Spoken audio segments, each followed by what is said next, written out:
Boom. Hey guys, welcome to Fire and Dice. This is Chris and Josh in the booth. Hello. This is Legacy, where we're competing for staples and an invite to our Players Championship in December. 6 staples. Sick staples. There's 4 duels in the top Only- top 4. Do you know which ones? Only the sickest staples. I have no idea. There's an Underground Sea. That's all I know. Well, I mean, that's probably enough for most people, I think. Sure. So it's Underground Sea, Tundra, Bayou, Badlands. That's pretty good. Yeah, it's not bad. It's like an Esper deck, and then it's like a Jund deck. Sure. Yeah. Those are good ones. Not bad, not bad. So we've got Nick Escobar here. This is round 2, by the way. So round 1, we like compiled all the deck lists.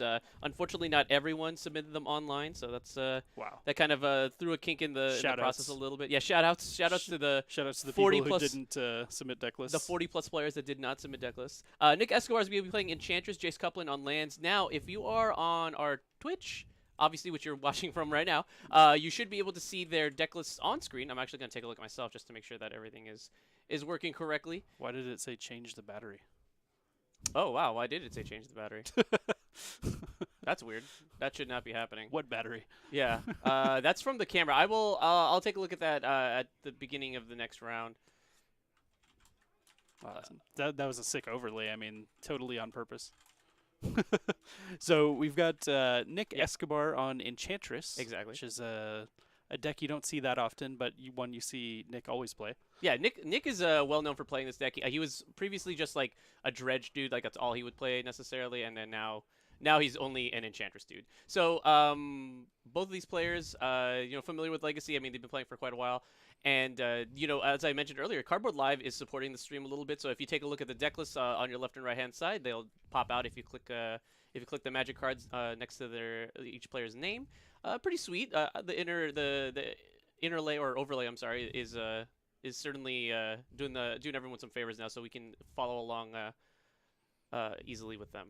So Nick's gonna lead with Windswept Heath, and Jayce straight into Windswept also into Taiga, however.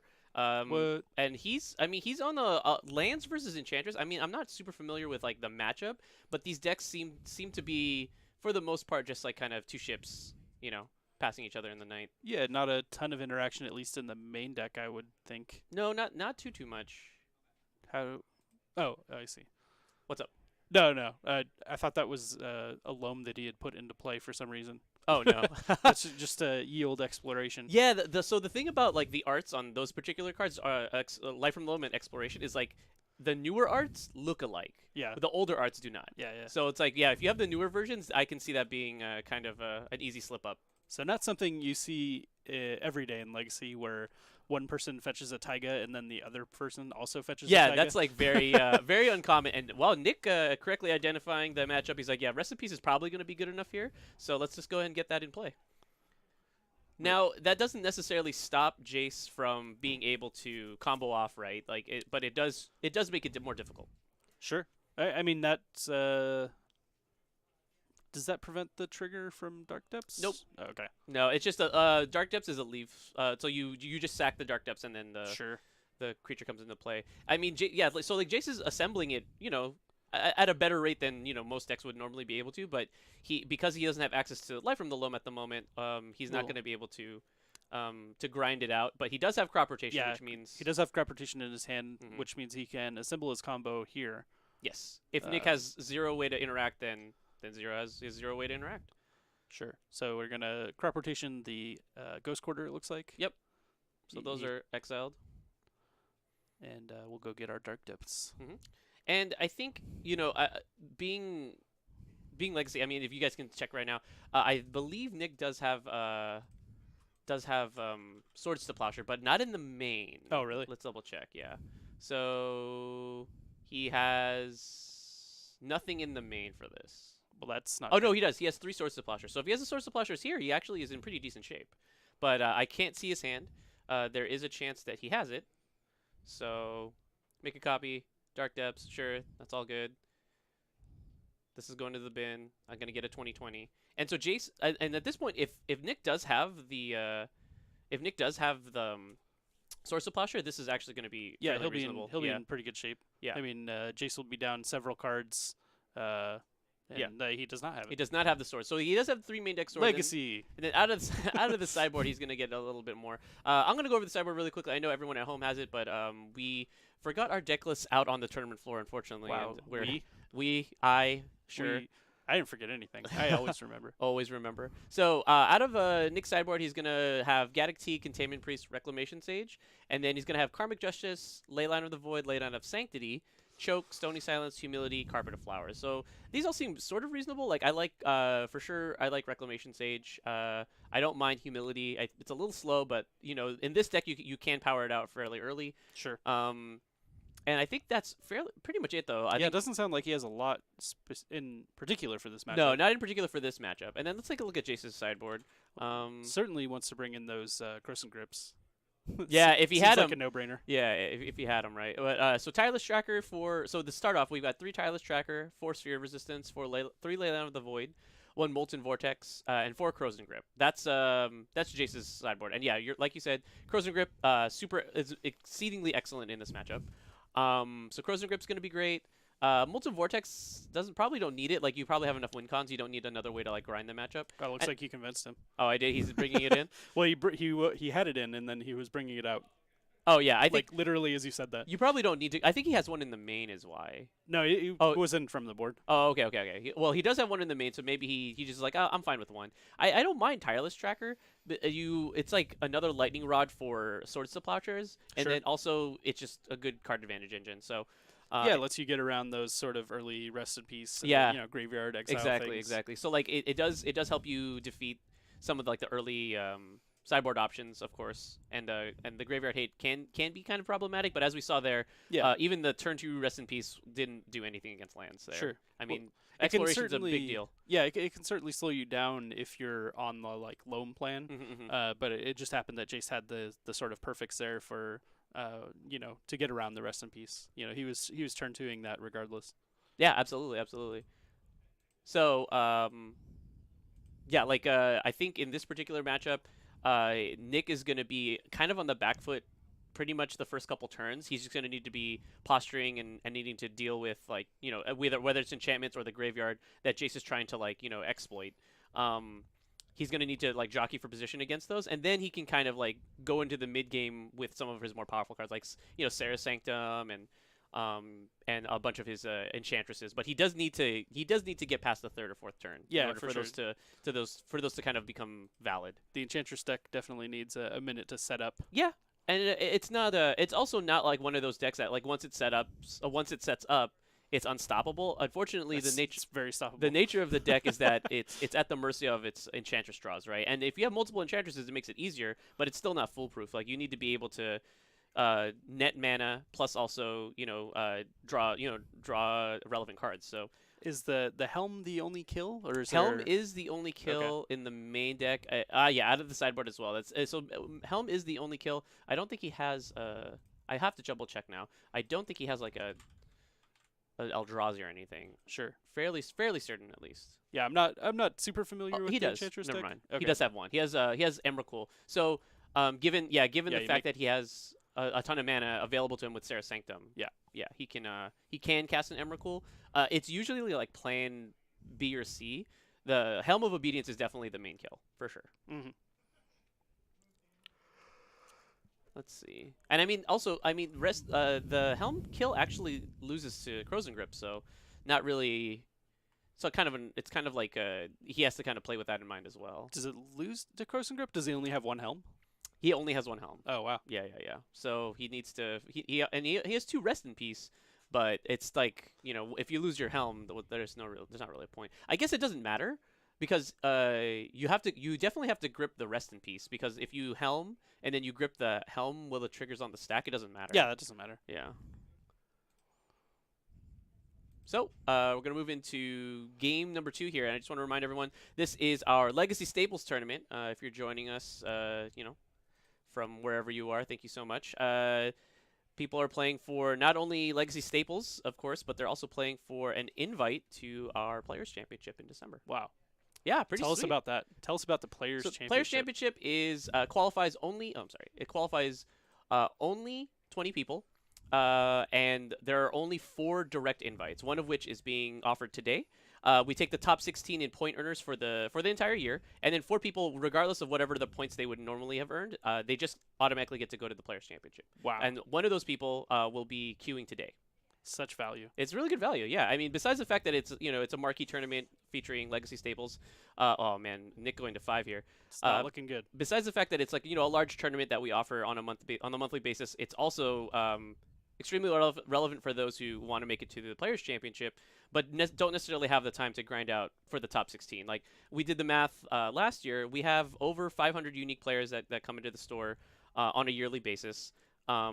And so, if you want to be one of the 16 people that, that come in and get to earn their invite that way, that could be a fairly daunting challenge. Yeah, the math as dictated by wizards. Yeah. Yeah.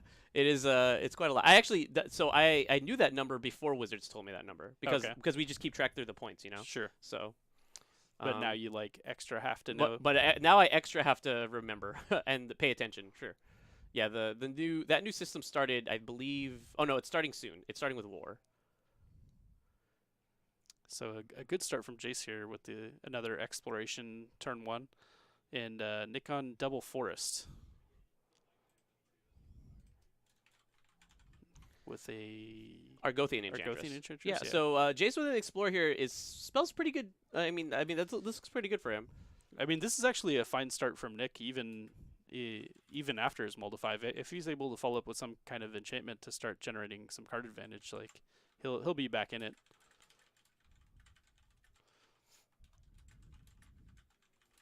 Jayce is gonna go ham with clues though right now. The old exploration landfall combo. Yep. I mean, this tireless tracker could also just run away with the game fairly easily. I mean, the fact that Jayce is gonna get this turn he could potentially get 3 clues, right? Because he has fetch plus even more. Yeah, he has access to even more clues necessarily. He could Ghost Quarter himself. Yeah, another that's clue. True. That's true. He could just have a million, basically a million clues. Basically a million, and then on top of that, this tireless tracker just gets massive, and you're eventually gonna have to answer it regardless, right? So. Sure. Yeah, I mean, Nick does have a swords in his hand. I don't know if he has access to any white mana yet, though. Right. I mean, he is not in any big trouble at the moment, but this will need to get answered fairly soon. Yeah, the tireless tracker is going to take chunks out of his life total. I assume we're going to get at least 1 sack of a clue this turn cycle. I imagine just seeing a card here is probably important. You never know, they could randomly be interacted with. I don't know. Maybe. I honestly am not sure. Oh, here's a gamble. So I guess we're not going to see it this particular turn. Well, he's probably gambling for loam. Yeah, that's true. I would wager. Mm-hmm. See? Yep. See what I did there? Yeah, moves it up to the front. Yeah, I got you. Gambling for loam. Yeah, so wager. But yeah, you see the art of loam versus exploration there, where the loam is just darker. Yeah, it's like the exact same. They basically look exactly the same. Yeah, it's like they knew. It's when they commissioned the art for exploration. You're like, listen, the only people playing this card are also. What was but the newer exploration is different art, right? That is the newer exploration. Yeah, that's what I'm saying. Yeah. So this was already a deck when that was commissioned. That's what I'm saying. It's like they knew. Yeah, it's like they knew. So Wasteland goes to the bin. Okay, sure.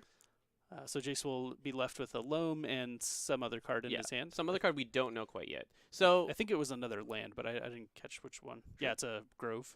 Yeah. So if Nick has... Oh, he has a Windswept Heath. Oh, nice. Okay, so he drew that. He can get rid of this tireless tracker, but it will... I mean, he will kind of be susceptible to a follow-up like Dark Depths. But, I mean, he has to do what he's got to do, right? Sure. I mean, he's got the names of the card in this deck are escaping me. Argothian Enchantress? No, the white-green Enchantress's Presence. Is that it? Sure. Yes. Yeah, he's got that in his hand as well, so he could potentially play that this turn and just try and start generating card advantage. Mm-hmm. He's not necessarily going to straight up lose to this tireless tracker this turn. Absolutely. He can maybe take a turn off. I think that this is the only turn he could probably take off. Sure. But then moving forward for sure. So he goes instead for Rip. He probably identifies that Jayce more than likely looked for Light from the Loam with his gamble. I mean, that's the most common, right? It actually ends up not working out in his favor necessarily. That that Jayce did not discard it, because that would have been a little bit better, right? So Yeah. I wonder why Jayce. Is it better? I mean, now he's just stuck with it in his hand and it's dead, right? Oh, you're right. No, you're right. That was kind of a weird Ghost Quarter. No. Yeah. I guess it was just like, let's use it. Maybe take him off white mana. But then he just immediately got his Guy Sword to Plowshare. Yeah. I mean, it didn't work out for him, that's for sure. Yeah, I just wonder like what the impetus for that play is. Like, where does that kind of come from? Well, it seemed like he had a plan to maybe take Nick off of white, but just having, Ghost Quarter wouldn't do it. Yeah, was probably not sure if he had additional white sources or necessarily the exact list. Sure, whatever the case may be. All right, so Jayce here is going to draw a card off his Argothian Enchantress, and he's going to need to respond to this right now. So Crows and Grip, because that would give it Shroud. Yeah, right? exactly. Sterling Grove would have given it Shroud there. We've got an Elephant Grass now, and Nick's starting to develop a little bit better. And yeah, Jayce only with Life from the Loam in hand, so with no targets in the bin foremost, he's going to need Wild Growth. Yeah, Wild Growth. He's going to need to take a turn to just like put a land in the bin just to get value out of the Life from the Loam, and if not, I mean, he just puts it in the bin for 2 mana, passes the turn. That's not really going to do a whole lot. Finds a crop rotation off a clue. Okay, crop rotation actually. Okay, crop rotation could put him back in this pretty quickly, especially because, as I mentioned, just by itself it doesn't do anything, but that does turn on his loam. That's what I mean. Yeah. Like he at least gets the minimum amount of value out of his loam, because he could actually like crop rotate. Yeah, he could crop rotate, and then he could. That's an Ancient Tomb. I didn't even know he's been using that. Oh, yeah, he's used it several times. Oh, yikes. I should probably figure out what the life totals are then. I did not see that. I don't think it's super important, but I guess it may be if... oh, that's true. No, you're right, you're right. Nick resolves his Emrakul that he has in his hand. Oh, does he have it? Yeah. Oh, I didn't even see that. Well, he drew it off of one of the several cards he drew last turn. Fair enough. Yeah, he drew a decent amount, huh? So now Crows and Grip is effectively turned off, right? For the most part. Sterling Grove is gonna turn off... Okay, so there goes Elephant Grass. Nick saying he probably doesn't need it right now. We're gonna upkeep Sterling Grove? Interesting. Yeah, it looks like it. Maybe just looking for another Rest in Peace. Yeah, Rest in Peace would definitely be good here. Sure. I mean, not for nothing. He needs it for his combo anyway, right? Yeah. For Helm. So but it also turns off the loam. Exactly. And slows Jayce down, because it looks like he doesn't have much going on at the moment. For sure. And I think given the fact that it draws him a card as well. Yeah, and he has the helm in his hand, so yeah, he's much more interested in this version of the kill at the moment. And Jayce just has Punishing Fire crop rotation, and I don't think crop rotation's not going to be very good, like you were mentioning. It's not going to be at least super good. But yeah, I mean, he could get like a stage or something, maybe start setting up, but I'm not sure exactly what you'd go for with no other cards for the combo. I think even if he has stage next turn, I think he's dead, right? That's 1, 2, 3, 4, 5. Oh no, he's not dead. Unless Nick also draws a Serra Sanctum, in which case he would be dead. No, Nick has the helm in his hand. Sure, but he needs the mana to activate, right? So isn't it just 5? It's 4 mana to cast. Oh yeah, 1 to activate. 4 to 1. Well, 4 to 1. Yeah. I think that's right. Like 1, 2, 3, 4. Yeah, you're right. He has enough. Yep, I miscounted. That's my bad. Okay, so here's the Dark Depths, and this is on Nick's end step. So I mean, even if Jayce rips rips a good one here in Thespian stage, it's not. And he does, but it's not going to be enough. Yeah. The 2020 not gonna get there because Nick has a kill in hand. So I mean, as it stands right now, knowing nothing else, it honestly looks like we're gonna get a game 3. So yeah, for sure. I mean, I given that we know all the cards in hand. Exactly. We're certainly going to see Nick win on his next turn. Unless he's like, oh, play this thing, not win. Well, he only has Emrakul and Helm in hand, so he'd have to draw something else to cast. Yeah, not a lot of do that. Not a lot of choices, huh? Yeah, fair enough. All right, so Nick. Oh man, that's the worst. It gets a Savannah, unlimited Savannah. It's not unlimited. That's Is it not? I think that's 4 and white border. Oh wow, the absolute worst. Given well, it depends. How it looks. What's the language? That's also determining factor. It doesn't really. It does though. Nah, 4 and white borders are the worst. I agree, but I'm just saying it does matter. They don't look like Magic cards. Yeah. I guess that's I could see that. I do like his Plains choice though. That's one of my favorites. For sure. So that's a Euro land, right? Yeah, the Netherlands. Sunflowers or whatever. So Helm Helm, you. Helm you. Mill till you're dead. Nice. Okay. Well, I think One good combo deserves another, right? I think Nick does have to kind of like put Jayce on like another Croson grip, but at the same time, like if he has nothing, he's dead anyway. So Yeah. like, or if he has it, he's dead anyway. But like, it is what it is. So there we go. Yeah, and I think yeah, I don't think this is a deck where you don't go for it. Yeah, exactly. I mean, there's four obviously there's four Croson grips in Jayce's sideboard. He probably brought them all in, but Nick has to just kind of accept that, right? Yeah, I mean, the Enchantress deck doesn't really have any like you don't have Force of Will or anything like that, and you can't do that on Croson Grip anyway. And so. it doesn't even have an alternate win condition necessarily, to be honest. So well, he was almost like halfway to casting Emrakul. He was at 7 or 8. Is that 7? I think he had like 7 mana. Yeah. Halfway is still quite a long way, but I guess a Serra Sanctum does accelerate that quite a bit. Not really. He didn't have any enchantments in play. He had 1. Well, yeah, I guess. No, he had 2. He had Wild Growth plus Rest in Peace. Oh, Wild Growth, right. So if he goes Serra I always Sanctum, forget that doesn't do it either. So yeah, I don't know. It's pretty rough. But fortunately, he didn't have to worry about that. Just helmed him out. Just helmed his opponent out. Yeah, Helm of Obedience. Rest in Peace for those of you wondering about the interaction. Rest in Peace obviously exiles all graveyards, and then if a card would go to the graveyard instead, it is exiled. And Helm of Obedience says you mill until you hit. Is it a creature or a non-creature? I believe it's a creature. So yeah, so the Helm player pays X and taps it, and X is whatever mana you want to put into it, and then it reveals X cards until you reveals X cards. If you reveal a creature this way, it comes into play under your control, I believe. Yes. But no. It has something to do with the casting cost. That's what the X is, because like you mill until you hit a creature. Yeah, but in this particular case, because of Rest in Peace, there are no creatures, so you mill indefinitely. Yeah, so you mill the whole library, and it all gets exiled. Yeah, and it's like it's also resilient to, specifically also again because of Rest in Peace, it's resilient to like Eldrazi like shuffling back into the library or like Nexus Fate or whatever. Yeah. So then you just completely mill your deck and you cannot win. You can actually you lose in fact straight up. Well, you lose when you would draw a card, and there are no cards in your library. There are no cards in your library. Unless you have Laboratory Maniac or a Jayce from War of the Spark. Jayce from War of the Spark. Speaking of which, War of the Spark, huh? What if you... is that going to be the 6 sideboard tech for Enchantress? Who knows, matchups? man? Who knows at this point? Like, instead of milling your opponent, you mill yourself.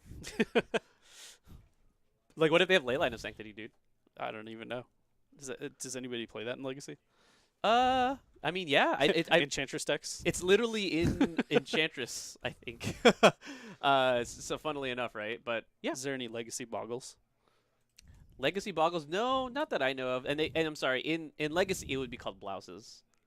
Blouses. That's the original name of the deck, even before Boggles was printed. Like it was Troll Aesthetic, remember? It was called Blouses? Yeah. That doesn't seem right. Yeah, it was. Troll Aesthetic and I can't remember the other card. Well, you put a Lockstone Warhammer on it or something? I think it was the first version was Armadillo Cloak.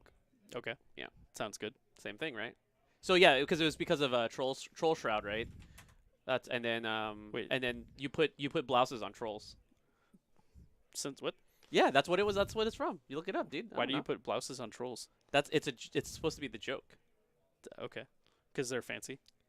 Because they're not fancy. Sure.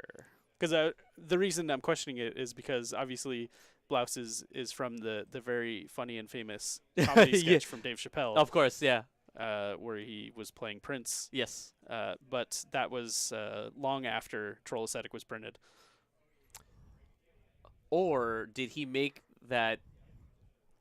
Did he make that joke because of the deck? Because of a deck or the term I've never heard of before in Magic-related senses. Possible. Hey, man. I'm just saying. Maybe it's possible that Prince himself. He sort of created his own aesthetic off of that deck, the Troll aesthetic. Ooh. Yeah, and was like, oh, Blouses. That sounds good. That sounds really good. This next skit's gonna be fire. Well, yeah. I mean, I don't know what to tell you. That's what it was called before. All right, I believe you. I guess. If you don't remember, there was also like in Standard there was like the Geist of Saint Traff deck that like you just suited it up with like Spectral Flight and stuff like that. They call that Bance Pants. Yeah, Bance Pants. So like there's like the nomenclature has to do with like dressing something up. But that's not But Boggles is literally Boggles because there's a Boggle in the deck. No, I understand that. I totally get what you're saying. I'm All not arguing with you. All I'm right. saying that before Boggles, there was that naming convention was already in place. Okay. That's all I'm saying. Sure, man. All right, here we go. So, Exploration, Dark Depths, Mox Time. Oh, interesting. But no second land? But no, he has the land in hand, but I don't know why. Maybe he just tricked himself into thinking the Mox was the land. You know what? I wonder what the play is here. Maybe he's just trying to get Nick to tap out so that he doesn't. I don't know. So I actually have zero idea. Well, so he's got Tabernacle, and he's Tabernacle. got a Grove in his hand. Huh. Like, it seems like playing... Oh, he has Gamble also. Maybe he just wants, like, another card in hand for Gamble. But he could have just cast it there. But he could have just cast it there. Yeah, I agree. And I think a gamble into Loam and like the upside is super high. So I would rather be really impactful on this board. Here's a Utopia Sprawl, probably naming white. I think maybe he tricked himself into thinking that the Mox was a land, and he didn't make a second land drop. That's possible. Oh, a second Mox is actually not that good. Well, he can. So oh, it turns on Loam, but he can gamble here for Loam, and then that is another card that can just get discarded to Loam or to gamble. Actually, no, he can make his hand smaller, and then Loam, right? Well, I think he wants the Loam in his hand at the moment.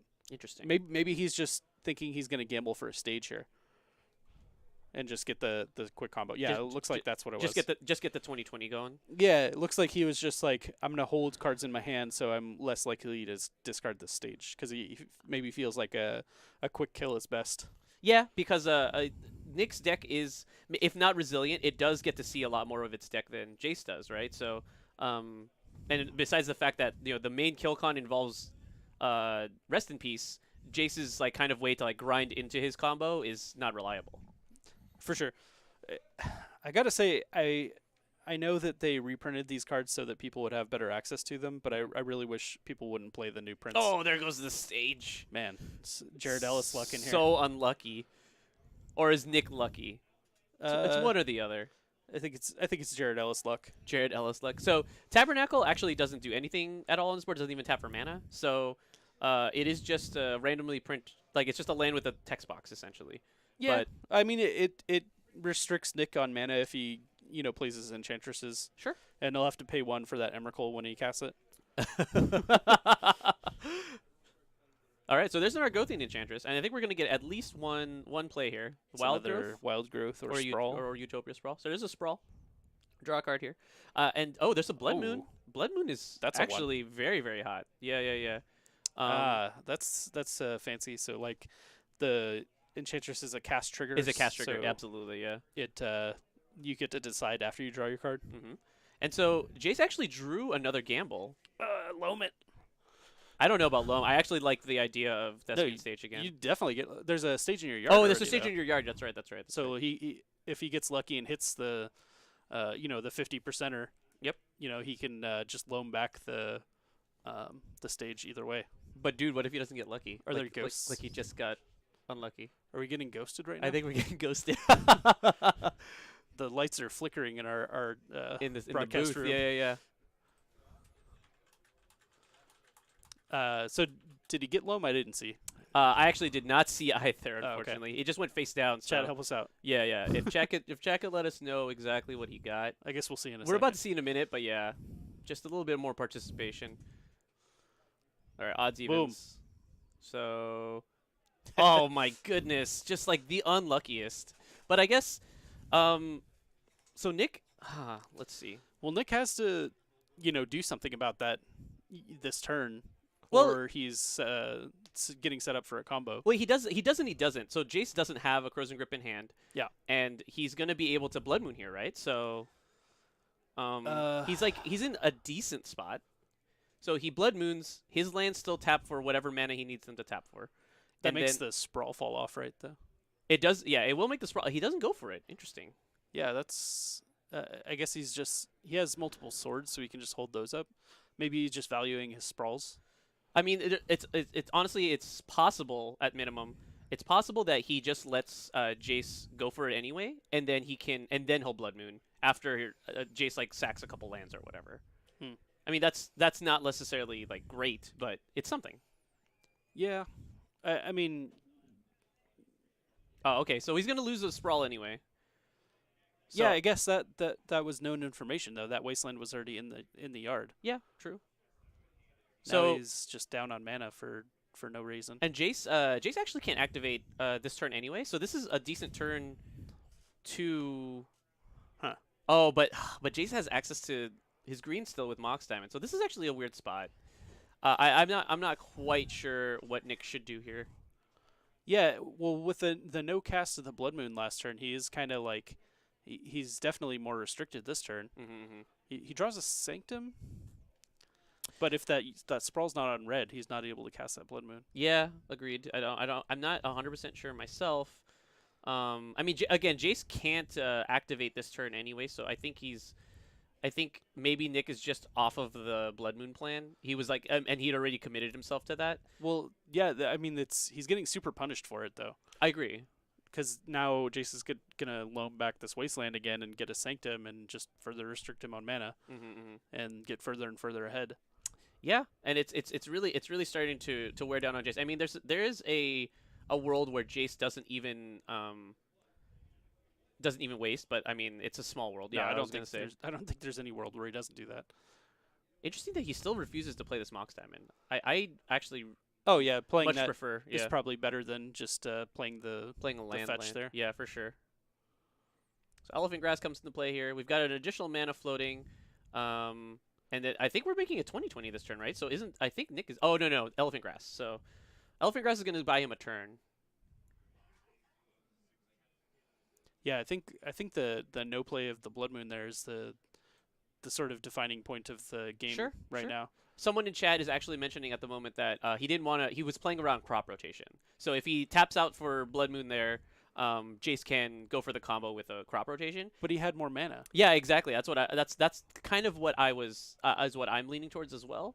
But I mean, it's the point stands is that crop rotation is also a winning line for Jayce. But yeah, Sure. But he would have. But the thing is, he would have done it earlier anyway. Like crop rotation would have allowed a win earlier, so he didn't have it. Yeah. Right? Also, it's kind of telling that so Jayce gambled twice. Yeah, exactly. And then he put he put Thespian Stage and then he put Loam into the graveyard, which are his most likely gamble targets. Exactly. So you'd have to kind of figure that he didn't have crop rotation, I think, just based on the play patterns. And yeah, I think it's going to cost him, or it's going to cost Nick the game here. Yeah, and what's even worse really is that he's got no mana. Jayce is playing around Swords to Plowshares now, and there's not a whole lot that actually Nick can do about it at the moment. And eventually, Jayce could even put himself in a position where he's just like, I'll just find a Tireless Tracker and I'll make you have to Swords that. Like, well, also he can just combo every turn. That's also true. He's got Nick doesn't have infinite Swords to Plowshares, but Jayce has infinite Merit Lages. Yeah, I mean he's probably like at least somewhat playing around Rest in Peace until he finds some sort of interaction. But, Sure. Yeah, like a Tireless Tracker would be good as well because that would provide him an alternate path to victory. But going back to the Blood Moon turn, I think that at that point Nick didn't have a third land, so maybe that's what he was doing. That's also it too, because like he can't pay for Enchantress plus Blood Moon, but I don't know, that might be more powerful enough, to be honest. I mean, yeah, he'll get stuck with two a forest and a mountain in play, but like the lands deck almost cannot rebuild from that. The only difference in this particular equation is that Jayce does have a Mox Diamond in play, right? So that actually puts a kink in the plans a little bit, but other than that. Yeah, and Jayce is developing super nicely, and he's under zero pressure. This Enchantress is has not really pulled its weight at the moment. It's drawn maybe 2 cards. Yeah, it's replaced itself, and that's it. Yeah. So like so far, Nick hasn't found anything else to do with his 2 mana available. And Jayce is and the thing is, until Nick actually finds a land, even he's not going to be able to keep up Swords plus Rest in Peace, right? So he's going to need to. Something's going to need to change here. And and I think in particular, again, like the Blood Moon is not as, I mean, it's just not as backbreaking given these two. Now that there's 2 Mox Diamonds, especially one Mox Diamond is like you can probably try to like win through it, but 2 Mox Diamonds, Blood Moon is just not the plan anymore. Draws is that Caracas off the top? Yeah, Caracas off the top. Unfortunately, that's also not good enough. Yeah, I mean it's a fine card to have, but it's just gonna get wastelanded if he ever plays it. If he ever plays a. So kind of an awkward one to draw. Yeah, and Nick in a tight spot. I mean, especially yes, he doesn't have any other enchantments to cast. Yeah. He's just kind of like spinning his wheels right here. Yeah, and again, like he has Swords to Plowshares, but there's a finite amount of those, and then given the fact that Jayce can just continue to make Merit Lages, he has no problem with gaining 20 life. Sure. In fact, it benefits him even more. Oh, actually, it doesn't benefit him that much. So we're going to go to discard. We're going to discard an Emrakul. Yeah, it's like the worst card in Jayce's hand. Well, it shuffles in those lands as well. Yeah, and Jayce is not going to, notably here, he's actually not going for it, which is good. I think that's correct. I think he should just wait it out until, as you were mentioning, he has some kind of insurance versus Rest in Peace. Because, swords into Rest in Peace could be potentially, damaging to his overall game plan, right? Yeah, maybe just rebuild with another copy of, Depths and Stage in the hand. Yeah, exactly. That way you can just continue to kind of churn. Sure. I actually don't mind. So the thing is, I don't mind going for it anyway because Nick can't put a Rest in Peace into play at instant speed, right? So I don't mind going for it and then just like Ghost Quarter is going to be backbreaking. Oh yikes. Actually, that's 1,000,000% awful. And I wonder if Jayce goes for it. I certainly would, but yeah, I mean, so you can wait. I was gonna say he could wait a little bit and just like start getting it in step. Well, now so I guess now Nick will start paying with the forest instead of the plains. Yeah, and then Jayce is gonna go ahead and Ghost Quarter the plains, and then we're just gonna have this like weird dance going on. But I mean, again, given the circumstances here, I think there's even a world where Nick just doesn't keep the Enchantress around. You know what I mean? Maybe. I think it's his only way out of this mess, but he's also like not really progressing at all. Mm-hmm. So now he can waste this into turn, and Jayce will be able to loam back. So he's gonna go for it here, which means that at minimum, at least Nick probably won't see a wasteland this turn. Well, wasteland no, but he will. But Jayce will get a Ghost Quarter. Yeah. Well, what I mean is like so Jayce is gonna get set back up here after a Swords to Plowshares, and he's gonna get the two primary targets of Dark Depths, Thespian Stage, and then the flex one is the Ghost Quarter, right? So what matters is what does Jayce play in this situation. So it'll probably be like Thespian Stage, Ghost Quarter, and then just play the Dark Depths next turn. So no, I think like I think you just rebuild, like reestablish the combo, and just try to start running Nick out of answers. Yeah, I mean, again, I think that there's definitely potential in that, and I don't. Oh, there's a milled Crozen Grip, and I don't think either one is necessarily wrong. And I think Jayce just puts both of those into play, and so Nick now has to wonder like, is this worth keeping around? He's like, am I gonna pay for it? Oh, is there no Tabernacle? Oh, there's the Tabernacle. Okay. Yeah, he's just considering whether he pays for it or not. Like, I guess a Rest in Peace. Well, a Rest in Peace in here makes him die. Yeah. Unless he also hit a Plains exactly. But even a Plains exactly is not good enough, right? Because oh no, it is. Because Nick could float. I don't know. Actually, never mind. Well, so there's a Windswept Heath. Yeah, finds a land at least. So yeah. Will maybe unlock some stuff. Although he had 2 mana available before and didn't really do anything either, so I'm going to make another 20/20. Jayce is at 39, by the way. Yes, he is. In case that is relevant. In case it's relevant, yeah, you're right.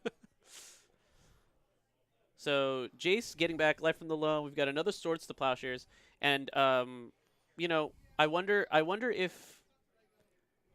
I mean, yeah, I actually have no idea. I don't know how this is going to necessarily end for Nick with regards to, like... I mean, so at least he's not going to get Ghost Quarter this turn, you think, right? No, I think he is. No, I mean, I think you just continue reestablishing the combo. Sure. So, I mean, Jayce is basically just, I'm going to keep doing this until you run out of Swords to Plowshares or do something else. Sure. And, I mean, Nick has ways... like interactive ways or ways to interact with the combo that are not Swords to Plowshares. Like he has certain enchantments that are essentially like fogs. You just don't take combat damage, etc. But I mean, that's a stopgap, right? Like that he needs to find some other. First off, he needs to find other sources of mana. Yeah, and then he needs to interrupt this Life from the Loam chain. Yeah, yeah, and the big one is that the what's that card called? The Ghost Quarter is already in Jayce's hand. Yeah. So yeah, Nick is in a real bad spot here. I know he has probably 6 or 7 basics. I could look that up right now. I think it's something like 6 basics. He has no. I'm sorry. He has way more. He has 10 basics, but only 2 planes. And 1 is in play at the moment, so there's 1 left in the deck. So here we've got Utopia Sprawl. I guess he's just trying to like turn this forest into a lightning rod, maybe?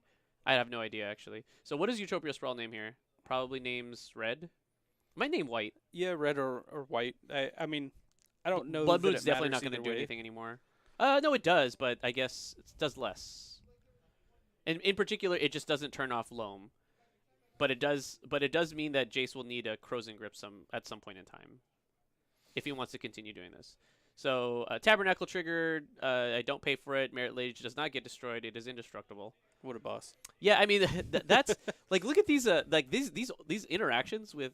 So is Nick just dead? Yeah, Nick's just dead. Yeah, he has no way to beat the 20/20 that time. Takes the clean. Well, he's at 19, but takes the clean 20 to go to -1. So Jayce Couplin, emerges from that, particularly well positioned. I mean, starting from turn 1, I to be honest, I actually thought it was a little greedy to go for the gamble on Thespian stage, but I guess it worked out because he drew the second gamble. But yeah. I don't know. I don't know if it was necessarily greedy. It's probably the right play given what his hand was. Like just trying to establish a quick kill. And the game turned out to be much longer, but that was specifically because he drew a second gamble and was able to get the Loam in the graveyard. Yeah, they get the Loam and then start the chain. And actually, surprisingly enough, the Tabernacle was impressive. Like it was. Even if it was only 1 creature, it was a big enough deal that Nick wasn't able to cast, the Blood Moon, which would have been game changing. Yeah. Right. So, a really, really, really big deal, and that's going to be putting a Lance player into 2-0 here in this tournament. So, as I mentioned, for those in the chat, there are 65 players. We are only playing 6 rounds because 1 player did sign up late after we had already gotten the round started. So. That person did not receive the bye, and so yes, we will be having 6 rounds, cut the top 8, and we've got some more legacy action for you guys coming up. So stay tuned. There's about 6 minutes left on this timer. The rounds have been going, somewhat slower than usual because again, it's a lot of players. But we'll try to get back to you as soon as we can. Thank you so much for joining us. This is Chris and Josh, hey. And we'll be back soon. Bye.